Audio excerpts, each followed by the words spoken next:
And that's where we're keeping our focus, the outcomes of the Osun elections. And to quickly look into that, let's go to Abuja with Ajuri. I understand that our guest is ready in Abuja to try to have a breakdown of what actually happened. I want to thank you so much indeed for joining us from our Abuja studios. Now, you have seen what has played out in Osun State. The elections came, and INEC has pushed it further to this weekend, where by-elections will take place. What are your immediate reactions to the stance of INEC?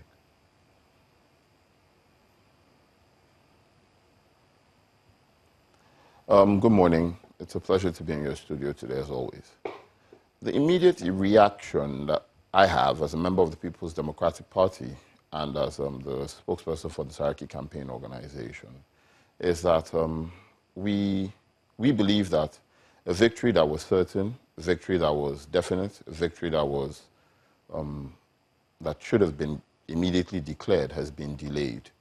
We have cause to question whether INEC has the statutory and constitutional authority to declare an election inconclusive, having declared results, having collated results, having declared results, and having on its own volition decided to cancel results in certain parts of the state. We believe that Senator Ademola Adeleke, the candidate of our party, won the elections, and we believe that he should have been declared the winner. There's no basis in constitutionality or in electioneering that upon which these elections have been declared inconclusive. Now, the areas where these by-elections will now happen, just about less than a handful of them, is it sufficient, do you think, in your estimation? That this calls for a rerun. Will it be fair to say that since we have had the difference in the votes, just about 300 or thereabout, is it fair for INEC to have said that, okay, everybody just hold on, we have to look into this, look at the processes of what happened, and declare that we have to go into a rerun situation? Will that be fair for INEC to declare such?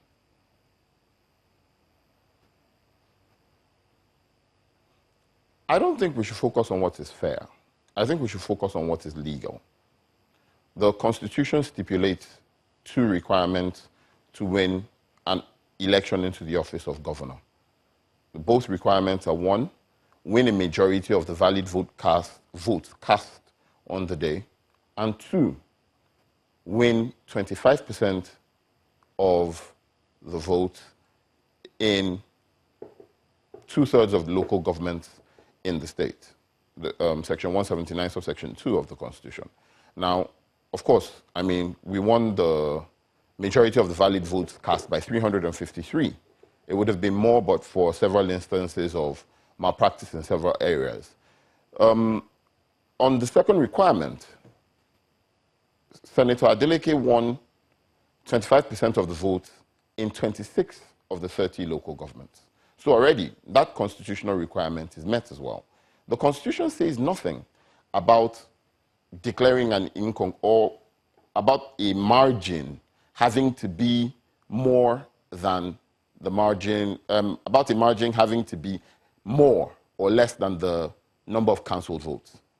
I don't know where INEC believes that it has the authority to, via the provisions of the Electoral Act or its electoral guidelines, amend the Constitution. The question that we must ask, and which we must find an answer to, is: can INEC, by the provisions of the Electoral Act or by the provisions of its electoral guidelines, purport to increase or alter or amend the requirements or the criteria set out to win an election into the office of governor? I think not. The Constitution is very clear. Section 1, subsection 1, Section 1, subsection 1 of the Constitution, this Constitution is supreme. Section 1, subsection 3 of the Constitution, this Constitution shall prevail over any law in the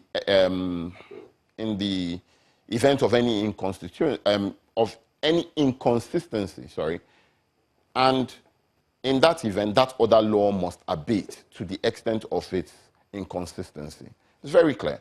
Now, let us question this thing about INEC guidelines. In 2002, the late great lawyer, Gani Fahimi, went to court to challenge whether INEC's guidelines could alter the provisions of the Constitution. At the time, he had sought to register a party and had been told that the party he sought to register did not meet the criteria as stipulated in INEC's guidelines. The criteria at the time were 13. He was told that his party did not meet 12 of the 13 criteria. The Supreme Court of our land, in holding that INEC must register his political party, had reached the conclusion that in registering a political party, all you had to do was follow the procedures or the provisions of the Constitution. And the INEC could not purport by its guidelines to amend, alter, or increase the requirements of the Constitution. Which brings us to the same question, the same issue here. Can INEC purport to alter, amend, or increase the requirements stipulated by the provisions of our Constitution? In several cases, in a plethora of cases all the way up to the Supreme Court, our courts have held that you must read the Constitution in literal terms. You cannot read into the provisions of the Constitution things that are not specifically provided for by the Constitution. A quick case is the AG of the Federation, AG of Lagos and 35 others versus AG of the Federation. It's important to note that case because the current Vice President, Professor Yemi Oshibajo, SAN, represented Lagos State in that matter. And these are the kind of things these are the questions that we ought to ask and answer as opposed to anything else. To the judiciary to see if to get a better interpretation of what will happen. The process is already on, and by weekend we'll be going through the rerun elections. Other than that, I'm looking at the big players here. For instance, the President of the Senate, Dr. Bukola Saraki, has visited Omisore of the SDP to try to see if they can partner with them. What impact do you see that bringing to the table?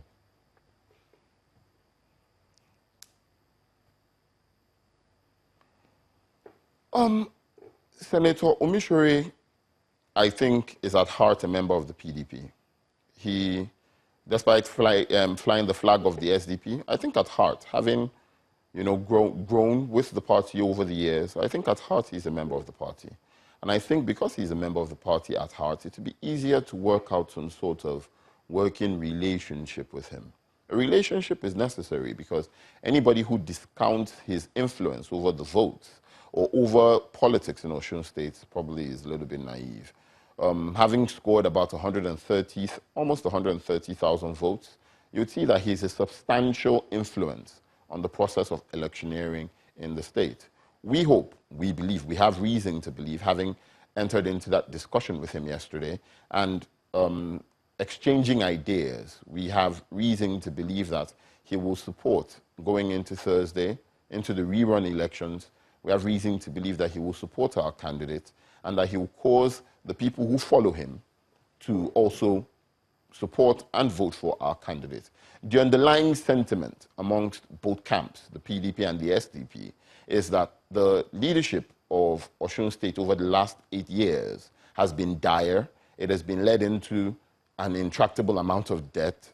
It has been badly governed. And we share that communal thread of an intention, that communal objective that the government in Osun State must be replaced as soon as possible in these elections and before the end of the year.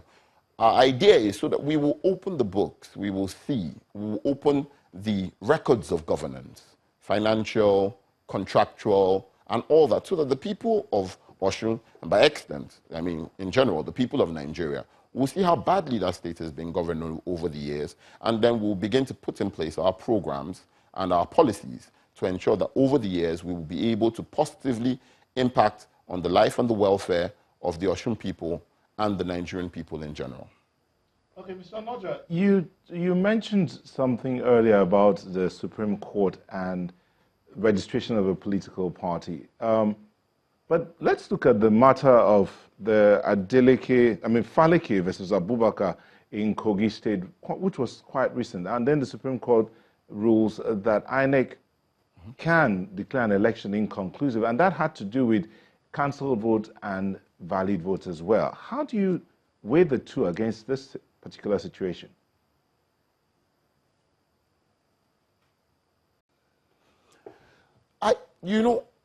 In many respects, what happened in Kogi was novel. In many respects, what happened in Kogi was novel. We had an election where the person who was leading in the elections at the time passed away before the results of the elections were declared.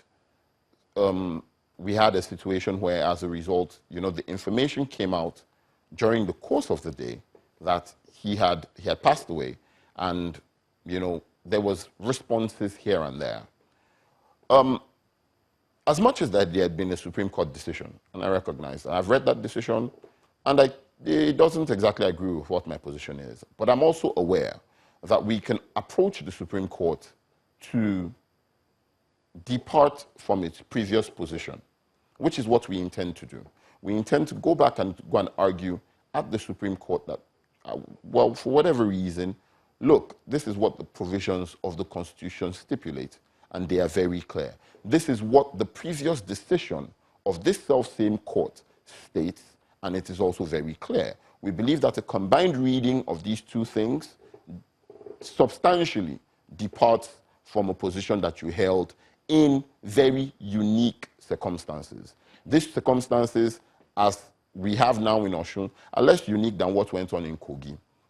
It is also important, thank you for mentioning Kogi, it is important to mention the inconsistency of the application of its own guidelines by INEC. No, hold on there. In Kogi State in August, I think on the 10th or 11th of August, when we had the by-elections to fill the House of Representatives seat in Kogi State, the same issue cropped up. We had